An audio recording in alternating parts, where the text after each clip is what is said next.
Forestil dig dette. Du har brug for hjemmehjælp flere gange dagligt.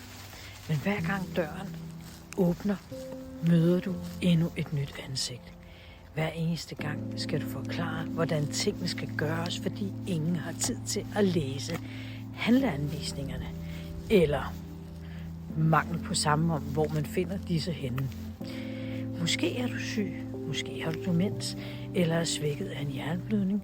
Forestil dig trætheden, frustrationen og følelsen af magtesløshed.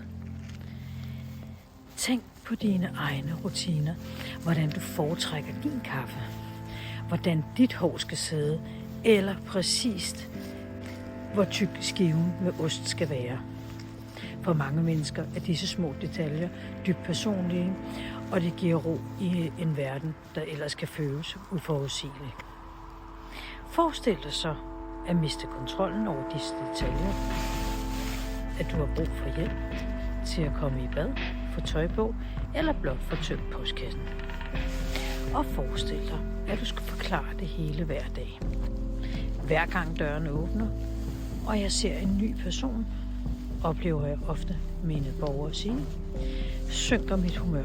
Jeg orker næsten ikke at forklare det hele igen. Jeg bliver i rigtig dårlig humør.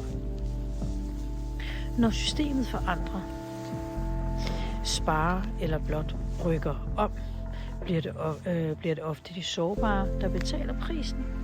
Og mange føler, at deres værdighed forsvinder i et system, der mere handler om effektivitet end omsorg.